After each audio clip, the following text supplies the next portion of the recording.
Salut tout le monde, très urgent et très bonne nouvelle depuis Kidal, Niamey et Ouagadougou, mes chers amis. Aujourd'hui, c'est mercredi 22 novembre 2023. Mes chers amis, la première bonne nouvelle qu'on vous annonce aujourd'hui, avant d'aller de cela, n'oublions pas que cette vidéo est en français. C'est la version française. Donc, tous ceux qui parlent français peuvent écouter cette vidéo. Mes chers amis, la première bonne nouvelle, depuis Kidal, les réseaux téléphoniques qui étaient coupés par les voyous de la SEMA, les bandits armés, viennent d'être rétablis par les autorités maliennes. C'est-à-dire, dorénavant, les habitants de Kidal peuvent téléphoner là où ils veulent. Donc, le réseau téléphonique vient d'être rétabli depuis Kidal. On dit chapeau aux autorités maliennes. Ça, c'est la première bonne nouvelle, mes chers amis. La deuxième bonne nouvelle aujourd'hui qu'on vous annonce, mes chers amis, comment on appelle là, la localité de Djalassabou, après la libération de Massina. C'est-à-dire que la population de Morti ne pouvait plus traverser la rivière ou le fleuve pour aller faire des commerces. Les touristes avaient tout pris en otage. Aujourd'hui, le chemin est libre. Les pirogues traversent d'un côté à un autre. Vraiment, la population de Djolosso vers Massina, vraiment, ils sont tous contents. Et ça, c'est une excellente nouvelle. La deuxième bonne nouvelle, la localité de Djalassabou, 2 bases terroristes viennent d'être détruites par la puissance de feu de l'armée malienne. Mes chers amis, la troisième bonne nouvelle qu'on vous annonce aujourd'hui, le général et conseiller principal le général Yamoussa Kamara vient de dire que l'armée malienne n'est pas en guerre, mais l'armée malienne est en train de faire une opération contre les bandits armés. Nous saluons le courage et le patriotisme du général qui est conseiller spécial du président Assimi. Vraiment, nous le remercions. Voici le général Yamoussa Kamara. C'est lui vraiment qui est en train de... Voilà, le général Yamoussa Kamara, président du Conseil national de la défense, vient de dire ceci. Ce qui se passe au Mali n'est pas une guerre, mais une opération de guerre. Ah, ça c'est le français. Après, on va vous donner beaucoup plus de détails. Mes chers amis, il y a une grande nouvelle. Mais avant de vous annoncer cela, s'il vous plaît, venez vous abonner sur ma chaîne YouTube. Ma chaîne YouTube s'appelle Sekou Tunkara, le politologue. Une fois que vous rentrez, la première chose, c'est de savoir si c'est ma chaîne YouTube. Ma chaîne YouTube, c'est Sekou Tunkara, le politologue. Sur le profil, je porte un képi blanc et un t-shirt blanc. La deuxième étape, c'est l'abonnement. Comment on fait l'abonnement sur YouTube? Une fois que vous cliquez sur le lien, vous savez déjà que c'est ma chaîne YouTube parce que le nom c'est Sekou Tunkara, le politologue. Au côté droit, c'est écrit subscribe ou s'abonner, un peu plus noir. Ça dépend des téléphones. Sur certains téléphones, c'est rouge. Mes chers amis, vous cliquez sur ça, sur le bas, vous êtes abonné. Et la photo de la cloche de notification, vous cliquez sur ça, rien ne va vous échapper. Je vous prie de venir vous abonner sur ma chaîne YouTube. Sur cette chaîne YouTube, on fait des vidéos en français et en bambara, c'est-à-dire en djoula. Donc, mes chers amis, il y a une grande surprise. Les proches et les conseillers, beaucoup de conseillers et beaucoup de proches de Bazoum ont soutenu les bandits armés de Kidal. Allahu Akbar. Vous voyez pourquoi on remercie le général Tiani d'avoir chassé Bazoum au pouvoir. Je vous dis, voici la preuve qui montre que Bazoum est un terroriste. Vous voyez cette photo-là? Vous voyez, tous ces gens-là ont participé, voilà, à la bataille de Kidal. Voilà. Quand il y a eu la guerre là, donc quand l'armée malienne a l'opération de Kidal, donc tous les conseillers de Bazoum qui sont proches des terroristes ont envoyé des hommes. C'est-à-dire que la SEMA, les bandits armés de Kidal, ont reçu des renforts depuis Niamey. Depuis Niamey, on arrive. Depuis Niamey, de la part des proches de Bazoum. Mais le général Tiani a tout mis en œuvre. On dit bravo aux nouvelles autorités du Niger. Mes chers amis, ça c'est une excellente nouvelle. La troisième nouvelle aujourd'hui qu'on vous annonce, mes chers amis, le Mali, entre décembre 2024 et juin 2025, le Mali aura des centrales solaires qui produiront entre 250 à 300 mégawatts d'énergie solaire. Voilà ce que l'ORTM, l'Office à radio-télévision diffusion du Mali, vient d'annoncer cela. Donc on attend, on prie le bon Dieu que les choses marchent. La troisième bonne nouvelle, Guillaume Soro vient d'être réussi par le président patriote capitaine Ibrahim Traoré, a réussi Guillaume Soro en audience. La quatrième, la plus bonne nouvelle, les opérations aéroterrestres sont en cours dans la zone des 3 frontières. Je vous ai dit que la libération de Kidal est la fin du terrorisme. Depuis la libération de Kidal, les terroristes sont indépendants. Plusieurs bases terroristes sont en train d'être détruites par les forces armées maliennes au Mali, par les forces armées nigériennes au Niger, par les FDS et VDP du Burkina Faso. Tout le monde est en train de les détruire, de les écraser comme les mouches. Et en plus, dans la zone des 3 frontières, les opérations aéroterrestres sont en cours dans la zone des 3 frontières avec les forces armées de l'AES. Mes chers amis, ça chauffe partout. Certains terroristes se cachent sous les grottes. Certains terroristes commencent à déposer les armes. Je vous dis, bientôt la fin du terrorisme. Qu'Allah le Tout-Puissant protège les pays du Sahel contre les ennemis du mal. Donc mes chers amis, et enfin, voilà. Donc voilà les nouvelles qu'on voulait vraiment vous annoncer aujourd'hui. Nous allons partir avec la première bonne nouvelle. Mes chers amis, la première nouvelle est une excellente nouvelle. Nous allons partir avec la première nouvelle. Après la libération de Kidal, les autorités maliennes viennent de rétablir les réseaux téléphoniques où les habitants de Kidal peuvent téléphoner là où ils veulent. On dit chapeau aux autorités maliennes. Je vous informe aussi que les services sociaux, c'est-à-dire que la police, la gendarmerie, et les docteurs, les enseignants, tout le monde est déjà à Kidal. Je vous dis, Kidal est plus doux que Bamako aujourd'hui. Kidal est plus armé que Kati aujourd'hui. Chaque jour, des avions font. J'ai causé avec un Kidalois. La personne m'a fait savoir que, mon cher frère politologue, chaque jour, on voit plus de 10 avions. Ça veut dire que, comment on appelle là, 10 avions font les va-et-vient. Et puis les différents avions, pas un seul avion. Quand un avion vient, tous ces avions viennent avec des matériels de guerre ou des personnels qui doivent travailler dans les différents services. Kidal est bien sécurisé aujourd'hui. Et ce qui est pire dans cette affaire, au moment que les autorités maliennes sont en train d'appeler la population civile qui avait fui par crainte des affrontements, les autorités maliennes sont en train de les appeler de retourner au pays. Maintenant, vous voyez, RFI vient de publier un article pour dire qu'il y a des exactions, que la population a peur de retourner, ils ont peur d'être attaqués par les Wagner. Vous voyez? Je vous ai dit que notre ennemi commun, c'est la France. Voilà une preuve. Au moment que nous sommes en train de faire la paix entre nous, la France s'oppose. Parce que la paix entre les Maliens n'arrange pas la France. C'est pour cela, restons unis. Voilà ce que moi j'ai dit à mes frères africains. Donc ça c'est une nouvelle à part. Maintenant, qu'est-ce qui se passe maintenant? RFI parle des exactions. Que si ces gens retournent, qu'ils risquent d'avoir des exactions. Où est leur problème? Où est leur problème? Les Maliens veulent faire la paix entre eux. Voilà maintenant RFI qui met sa bouche dans notre sauce. Il publie, je pense que j'ai la publication ici. Attendez une seconde. Ce que RFI a dit là, j'ai ça ici, je vais vous montrer tout de suite. Pour que vous sachiez que ces gens-là, voilà, et regardez, qu'aucun des exactions, c'est ce que confie à RFI. Des déplacés civils de Kidal actuellement à la frontière algérienne avec leurs familles. Tous ont en tête les nombreuses exactions. Voilà pourquoi ils ont peur de retourner à Kidal.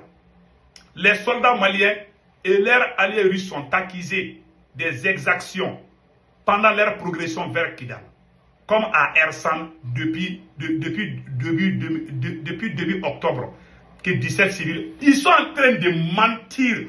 Ils ne veulent pas que la population retourne pour qu'on dise qu'il y a la paix entre les Maliens. Ils veulent voir les problèmes. Tant qu'il y a problème, ils vivent. Mais tant que nous vivons, et ils ont problème. Il faut que nous on meure pour qu'ils vivent. Donc mes chers frères et sœurs Touareg qui ont fui la ville de Kidal, je lance un appel à tous mes frères. Je lance un appel à tous mes frères et sœurs Touareg, Peul, et toutes les ethnies qui ont fui la ville de Kidal, je vous prie de retourner. Vous êtes chez vous à Kidal.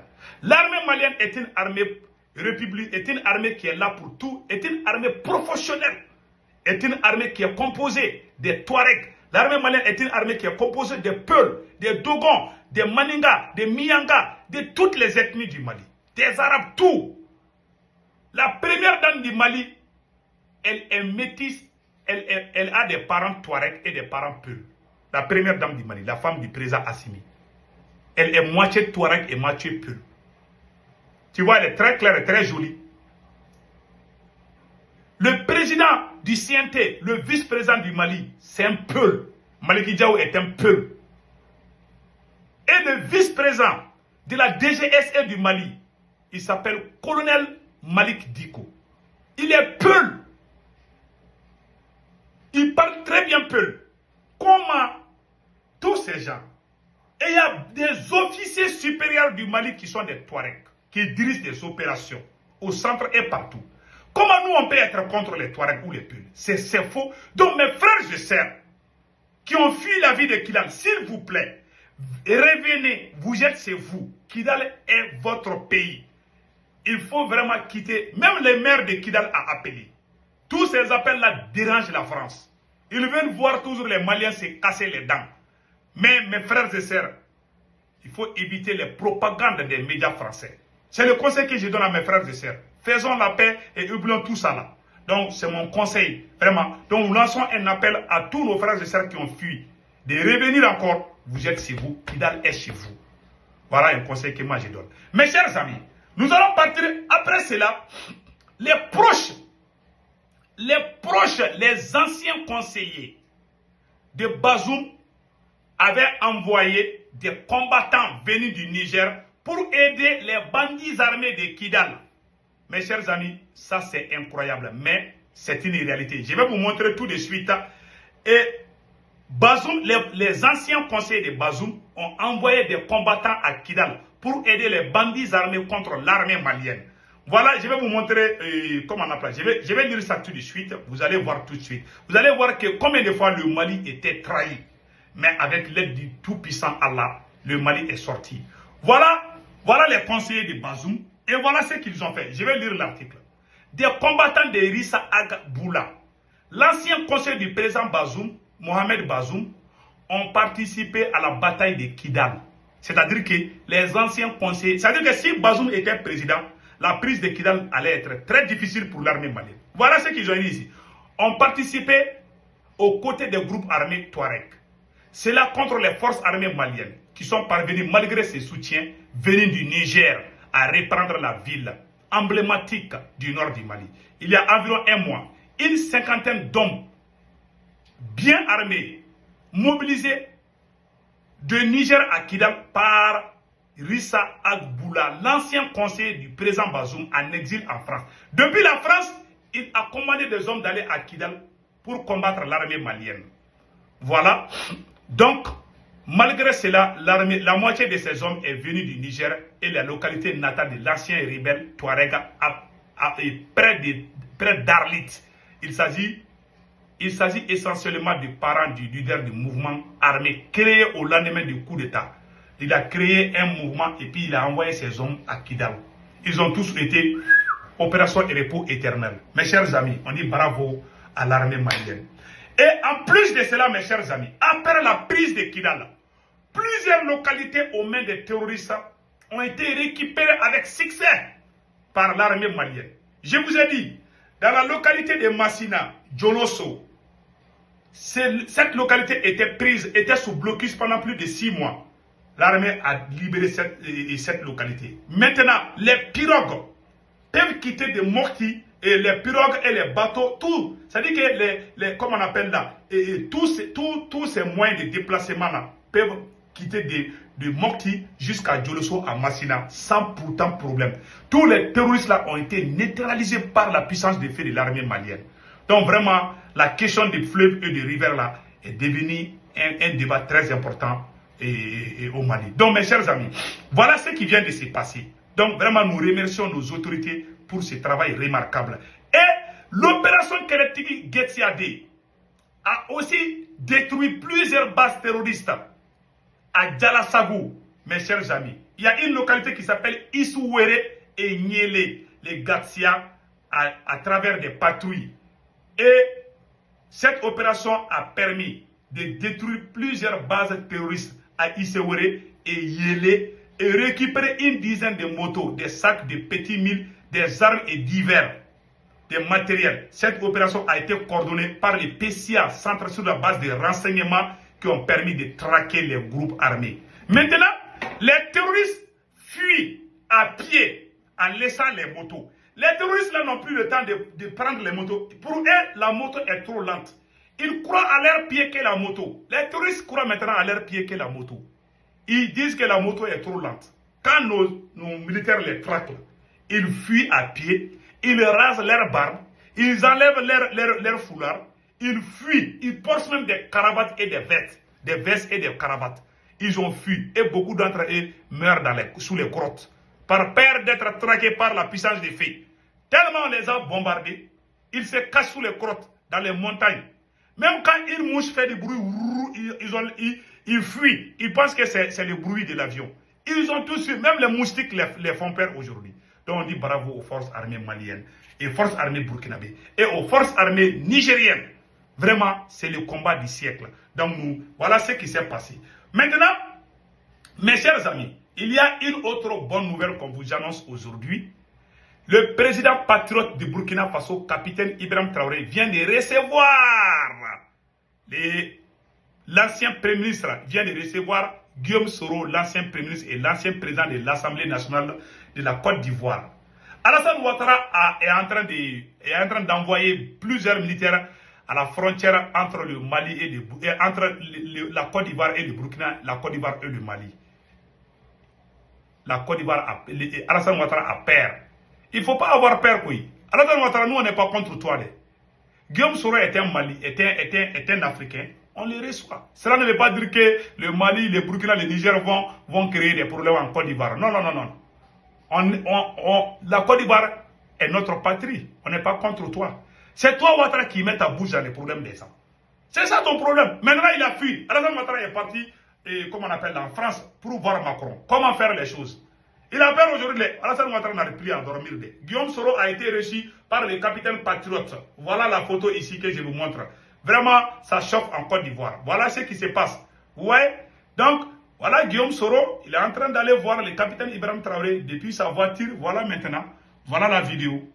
Voilà. Voilà la vidéo. Vous voyez, ça c'est Guillaume Soro en train de rencontrer le capitaine patriote. Ouh, regardons. Voilà, ça c'est le capitaine et puis Guillaume Soro. Vous voyez la vidéo? Voilà. Le capitaine et Guillaume Soro se sont vus. On dit bravo, bravo aux autorités burkinabées. Donc, voilà ce qui a créé le tremblement de terre. Mais, Alassane Ouattara, voilà un conseil que moi je donne au président Ouattara. Même Dieu qui nous a mis au monde là. J'aimerais que tout le monde partage cette vidéo là. C'est très important. Et mon conseil au président Alassane Dramane Ouattara. Guillaume Soro est chez lui, au Mali, au Burkina et au Niger. Monsieur Alassane Dramane Ouattara, le Mali, le Niger et le Burkina ne sont pas contre la Côte d'Ivoire. Nous avons réussi Guillaume Soro parce que nous sommes tous des Africains. Et voilà un conseil que moi je donne à Ouattara. Même Dieu qui nous a mis au monde là, il y a des gens qui n'aiment pas Dieu. Mais Dieu ne les punit pas parce qu'ils n'aiment pas Dieu. Toi, tu traques tes opposants. Tu les cherches. Même quand ils rentrent dans les trous là, tu les cherches là-bas. Ça, ce n'est pas la démocratie. Ce n'est pas la liberté. Quand on te critique, on va en prison. Même Assimi qui a pris les armes. Même Général Tchami qui a pris les armes. Même Capitaine Ibrahim Traoré qui a pris les armes. Tous ces gens-là, ils ont des ennemis même chez eux. Mais ils ne les traquent pas. Si tu ne fais pas attention, tu vas détruire la Côte d'Ivoire. Toi, tu ne veux pas être critiqué. Toi, tu es parfait. On ne doit pas te critiquer. Quand on te critique, on est l'ennemi de la Côte d'Ivoire. Tu traques tes opposants partout. Certains sont morts, on dit que c'est à cause de toi. Si tu ne fais pas attention, les jours que toi, tu vas perdre ce pouvoir-là. Même ton chat et ton chien ne vont plus rester en Côte d'Ivoire. Les gens vont se venger. Dans l'histoire, depuis que je suis né, je n'ai jamais vu Il y a eu des plus grands dictateurs dans ce monde. Je n'ai jamais vu un président qui traque autant ses opposants plus que toi, Ouattara. Les gens qui te critiquent, il faut les chercher. Il faut chercher à les évacuer. Même dans ta maison, tu penses que même tous tes enfants t'aiment. Toi, tu ne veux pas qu'on te critique. Tu ne veux pas qu'on dise que Ouattara a fait ça, c'est pas bon. Quand on fait ça, ça c'est un crime. Si les choses sont normales, c'est que toi tu as fait, tu es plus dictateur qu'Assimi. À Ouattara, tu es plus dictateur qu'Assimi. Tu dis que tu es démocrate, tu n'es pas démocrate parce que tu es allergique aux critiques. Quand on te critique, tu réagis vite. Il y a eu des plus grands dictateurs de ce monde-là, ils n'ont pas fait ça. Toi, tu traques tes opposants partout. Je n'ai jamais vu ça depuis que je suis né. Wallahi, je n'ai jamais vu un leader qui traque autant ses opposants. Certains sont morts. Il y a ton nom qui circule dedans, je ne sais pas. C'est Dieu qui connaît la vérité. Mais Alassane Ouattara, ce que tu fais, ce n'est pas la démocratie. Il y a la liberté d'expression. La démocratie existe au Mali aujourd'hui plus qu'en Côte d'Ivoire. La démocratie existe au Burkina Faso plus qu'en Côte d'Ivoire. La démocratie existe au Niger plus qu'en Côte d'Ivoire. Il y a des gens au Mali qui sortent pour critiquer Assimi. Ce qu'on dit à Assimi là-bas, là, si on te dit en Côte d'Ivoire, toi tu leur casses les dents. Donc ce que toi tu fais, c'est la pure dictature. Mais ça va se retourner contre toi. Hein. Ce que tu fais, c'est pas bien. Même Dieu qui nous a mis au monde là, c'est pas tout le monde qui aime Dieu. Est-ce que Dieu nous a punis parce que telle personne ne m'aime pas? Il y a des gens qui insultent même Dieu. Toi, on doit rien te... Toi, tu es parfait, on ne doit rien te dire. Quand on te dit des choses seulement, il faut qu'on ferme notre bouche. Où est la démocratie? Il faut dire que tu es empereur de la Côte d'Ivoire. Ça, ce n'est pas la démocratie, Ouattara. On ne peut rien te dire. Quand on te critique, on va en prison. Ça veut dire quoi? Et c'est toi qui se lève et puis tu provoques tout le monde. Tu te crois intouchable. Tu as vu comment Blaise Compaoré a fini? Mon cher président, moi je n'ai rien contre vous. Wallahi Allah. Moi je n'ai rien contre vous. Quand vous êtes devenu président, beaucoup de gens n'avaient pas, beaucoup disaient que un Djoula est devenu président, peut-être ça va rendre les choses faciles. Il y a eu tous les présidents qui se sont succédés en Côte d'Ivoire. Personne n'a fait autant de mal aux pays voisins plus que toi, Alassane Ouattara. Tu es le président le plus détesté de la sous-région. Et si quelque chose arrive à Guillaume, même si une mouche les touche là, les gens vont dire ton nom dedans. Et si tu ne fais pas attention, ces pouvoirs-là, tu vas perdre ces pouvoirs-là. Les jours que toi, tu as 90 ans. Mon cher président, tu as trop vieilli. Mais on ne vous souhaite aucun mal. Moi, je ne fais pas ça. C'est Dieu qui donne l'âge, c'est Dieu qui donne la santé. Mais ce que tu fais là, il faut penser que ton âge avance. Ce que toi, tu as vécu là, tu ne vas pas vécu la même période encore. Tu n'auras pas plus de 90 ans encore de survie. Aucun d'entre nous, même moi-même, personne. Dans 100 ans, toi, tu ne seras pas là, moi, je ne serai pas là, personne ne sera là. Mon cher président, il faut penser qu'un jour, moi, je ne serai pas là.